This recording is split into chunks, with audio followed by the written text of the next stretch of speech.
No niin, tervetuloa seuraavan jakson pariin ja pitemmittä puhetta, niin meillä onkin tänään testipäivä. Ja unohdetaan se, mitä edellisessä jaksossa luvattiin, eli että olisi hyllyt valmiina ja niitäkin esiteltäisiin. Hyllyt eivät ole valmiina, on ne aika pitkällä, mutta ei aivan valmiina. Mutta saatiin sellainen idea, että eiköhän kokeilla nyt, että miten se nylkiä toimii oikean puun kanssa. Ja koska meillä ei ole nyt ollenkaan niin sanottua moottoria, joka pyörittäisi hydraulijuttuja, niin päätettiin ottaa tuo vanha trukki ja testata sen trukin kanssa sitten, että miten se toimii. Trukin letkuthan ne on melkoisia pillejä, että niistä ei hirveästi kyllä aineet kulje läpi, mutta minä luulen, että se kuitenkin toimii. Ja sen verran sain äsken justiinsa varoitusta, että trukki ei oikein ota kierroksiakaan, eli se voima saattaa tulla meillä ongelmaksi, mutta en mä anna häiritä. Et nopeutta meillä tuskin tässä laitteessa nyt näkyy yhtään, mutta pääasia olisi kiva nähdä, että minkälaista kalikkaa se oksentaa ulos sieltä. Mutta pitemmittä puhetta, lähdetään kokeilemaan. Testipäivä.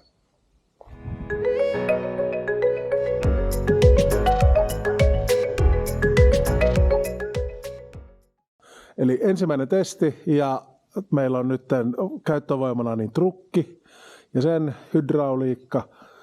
Eli nuo just se, mikä tekee sivuttaisliikestä, toivottavasti paineet riittää. Nopeus on aika heikko, mutta kunhan nyt päässään testaamaan. Ja muuten kun laitat trukki päälle ja siitä sitten.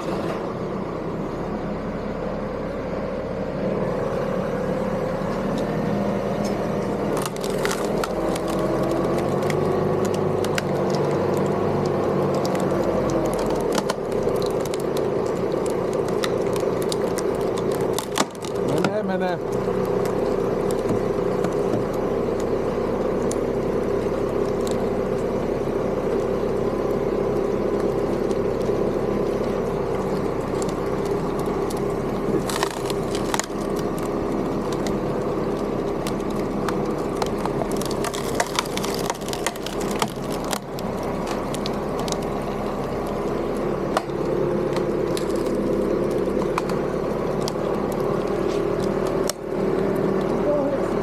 Ei ole vielä liikkuu. Liikkuu. Ja nyt on pohjassa. Sitten takaisin. Aika hyvän näköistä. Mie tykkään, että aika hyvän kokoinen kalikka. Mitä itse? Kyllä. Ei paha. Ei paha ollenkaan. Huonosti näin tuolta, mutta Joo. nousko tää yhtään? Ei yhtään. Okei. Vetän uudestaan Joo. takaisinpäin. Katsotaan miten tipahtaa tukki ja mitä Joo. tapahtuu. Kyllä.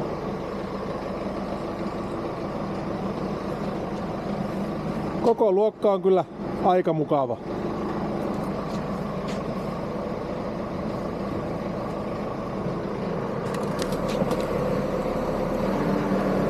Ja sitten pakitus.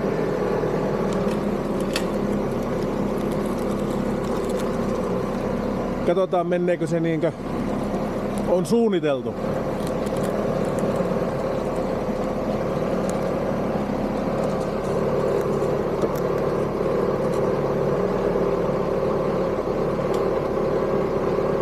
Hep! Ja uudestaan. Kyllä, hyvin tippu. Ihan oikein. Ja taas lähtee.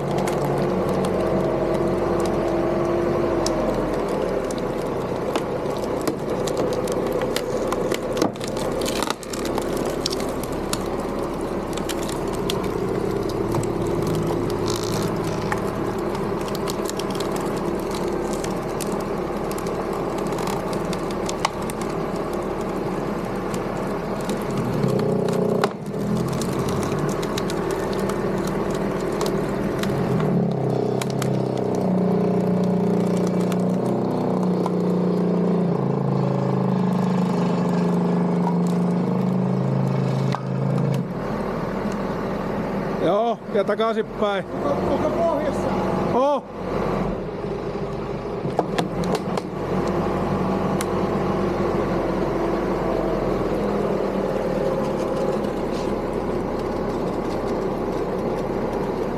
Me haluan nähdä nyt, että minkä verran roskaa meillä tulee tästä ensimmäisestä. Vielä ei näytä pahalta ollenkaan.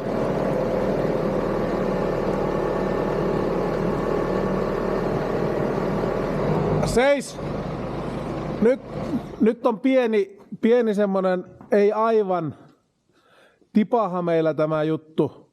Ja se johtuu näistä edellisistä puun säikeistä nytten. Niin nyt se ei toisella kierroksella enää tipahtanut. Se ottaa vähän, tää on kato vähän pitempi kuin se, mikä se on se normaali. No mutta ei se haittaa sinänsä, mutta että tässäkin pystyy miettimään just sitä, että se joku painaisi sitä. Missäs meillä on mitta tuossa? Katsotaan tuon Pituus. Ota kalikka sitten yksi. Tämän pituus on, no tää on melkein 40 senttiä, Joo. 39,5. Mutta tonne on vara pistää pikkusen fylliä tonne vielä. Joo. Sen takia se on jätetty. Niin se meinaat, että se menisi niinku pitemmälle. Se työntäisi vähän pitemmälle se. Se voisi työntää sen vaikka 3 senttiä pitemmälle. Niin se meinaat, että silloin tuota ei tulisi. Tätä ei tulisi tätä näin tähän. Kyllä. All right. No mutta ei mitään, tuo on hyvä huomata tässä vaiheessa, että Joo. miten se Tämä on hyvä, käyttäytyy. että se ei rupea nousemaan. Ei. Ja sitten myöskin tämä etulevy, me otin, että tämä alkaa jossain vaiheessa nyt nousemaan tässä. Niin. Mutta ei ole yhtään vielä noussut. Joo. Mutta katsotaan mitä tapahtuu, kun se on nytten puoliksi ilmassa. Niin katsotaanpa lähteekö nousemaan tämä. Kyllä. Niin nähdään nyt näitä, onko kipupisteitä niin sanotusti. Joo. Mutta hyvän kokoista kalikkaa. Ja sitten lähtee. Ei avusteta ollenkaan.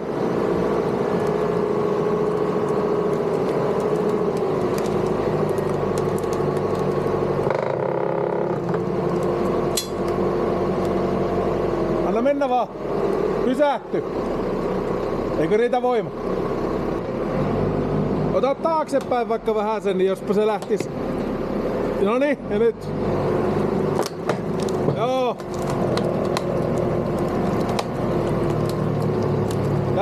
Jaksaa. Liikkuu.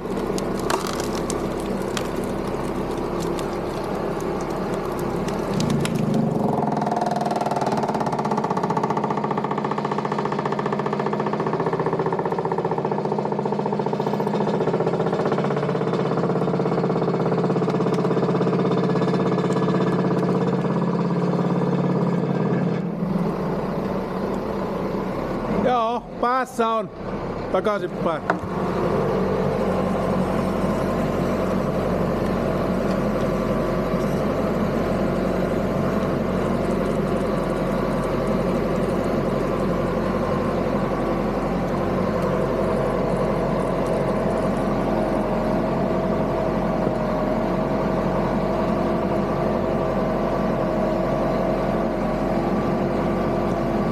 Ja tippu. Tipahti. Mutta siis aika kivan kokosta. Joo. Kato, kun se nytkin kun se naris, niin se johtuu siitä, kun se kuljetusnopeus on niin pieni. Joo, kyllä. No sitä minä itsekin mietin, että jos se tulisi niin vähän voimemmalla sieltä, nopeammalla, niin eihän se edes ehtisi. Niin, eihän se Et terä ottaisi silloin paljon enemmän sitä iskua. Joo, mutta se, että niin nyt kun toi rukki ei ole ihan kunnossa, kun se jääty silloin talvella, niin se ei ota kierroksia tarpeeksi. Joo. Mutta eihän tuo tuottoa ole mitään. Niin tuossa...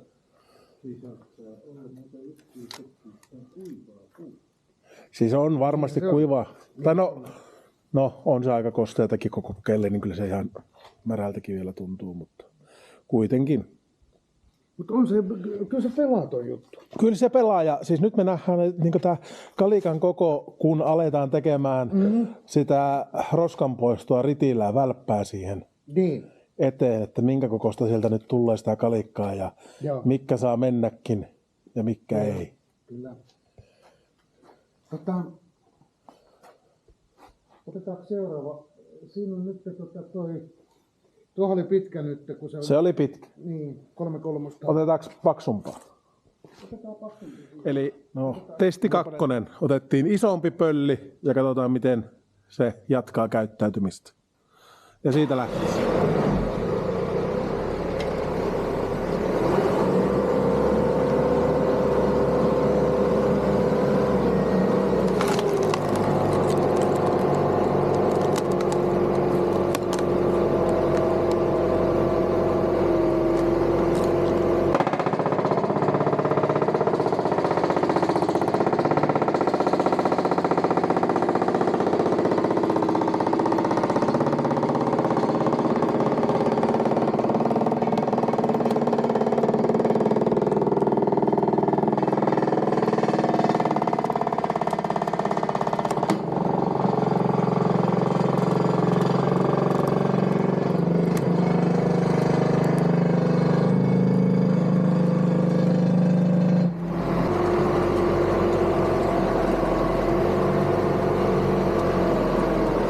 Joo, nyt ei ole yhtään mitään, ei jäänyt semmosia, tipahtaa helposti nyt.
Ja tipahti.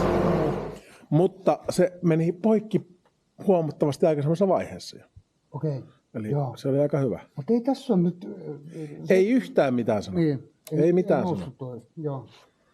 Vaikka mitä tehtiin, niin... Harmi, kun tuo rukki on vähän tuommoinen ajakuntoinen. No, se vaatii sen oman voimanlähteen nyt vain tällä. Niin on, niin on. Mutta homma pelaa kyllä, ei tuossa ole mitään ihme. Joo. Mutta testejä on nyt tehty ja siis ollaan ihan tyytyväisiä. Itse asiassa parempi, ettei me testitavaraa enempää hukatakaan. Niin. Et nyt me saatiin kuitenkin noita kalikoita, että minkä kokosta sieltä oikeasti nyt sitten tulee, niin se jo helpottaa huomattavasti jatkosuunnittelua tähän. Niin on, ja sitten näkee silpun määränkin, mitä se... Joo, mutta siis tuo pöytähän pysyy kohtuu puhtaana, että tuo pökkeri tuossa terässä, niin se kyllä siivoaa tätä samalla. Se siivoo, kun se on niin lähellä tätä pohjalevyä. Kyllä, että ne kaikki tippuu sitten, mitä tulee nuo pikkutavarat, niin tämän terän jälkeen tässä Kyllä. sitten. Ja nehän me otamme sitten vain talta. Ei siinä sen ihmeellisempää ole. Niin on. Se on nyt just, kun tuo rukki on vähän puolikuntoinen, kun se jäätyi tuossa talvella ja sitten niin sitä ei ole vielä huolettu. Ja sitten toiseksi, kun ei tiedä edes paineita, mitä sieltä tulee tuosta, kun se on sivusiirrolla. Kyllä, juuri näin. Mutta just tämmöinen käteen menevä. Kyllä, ei ole ihan pikkunen. Ei, että sanotaanko, että pinokuutio voi saada uuden merkityksen näillä kalikoilla. Näitä kun laittaa tuohon Kyllä. päällekkäin, niin se oikeasti on pinokuutio sitten. Kyllä, ja kaikki on tasapaksua. Kyllä, tai suurimmaksi osaksi. No aina aloituslopetus. Niin. Välillä. Joo, no ei mitään. Tässä kuitenkin on hyvät testin tulokset, niin jatketaan kohta toisella aiheella. No niin, ja testit on nyt ohi ja mietin, että muutama sananen, että miltä itsestä vaikutti tämä homma. Niin minun mielestähän se toimi yllättävänkin hyvin. Eli semmoisia suuria ongelmia ei nähnyt, pieniä semmoisia viilattavia kohtia siitä huomasi. Eli esimerkiksi se, että kenties sitä puuta voisi sentin verran työntää vielä pitemmälle sen poikittaisterän niin jälkeen. Siinä me nähtiin niitä puun repeämiä, jotka sitten pietti pikkusen sitä yhdessä kohtaa ainoastaan. Sitä puun etuossaa ilmassa, niin se sillä sentillä varmaan korjaantuisi sitten. Ehkä, mutta sitäkään ei tapahtunut kuin yhden kerran, että muuten se aina tipahti sitten oikein mukavasti. Mene ja tiedä sitten. Toinen juttu voisi olla se, että ne poikittaisterät sitten, pystyterät, niin ainakin tämmöisellä mahdottoman hitaalla vauhdilla, niin ne tuntuu, että ne vähän niin kuin ahistaa aivan sitä puuta, että pitäisi pikkusen tehdä niille terille loppuosassa tilaa, että se puu pääsee avautumaan siinä, niin sitten se ei jäisi niin kuin niihin teriin kiinni. Et siinä voisi olla nyt sitten semmoinen ongelma, että kun lopettaa aina halkaisun, niin sinne jäisi 2-3 puuta sinne teriin kiinni. En tiedä, mene ja tiedä sitäkään. Että Mutta tämmöisiä pieniä kehityskohteita tuli. Huomasitteko te jotain muuta? Jos huomasitte, niin kirjoittakaa tuohon alle, että mitä muita ongelmia mahdollisesti näette. Että kenties se moottori, kun pannaan se 11 kilowatin moottori ja isompi pumppukin sinne, niin kenties nuokkaan ei edes ole ongelmia. Ne voi olla hyvinkin, että kun vauhtia saa lisää, niin sitä ei edes huomaa. Mutta se tästä jaksossa. Palataan seuraavassa. Morjens!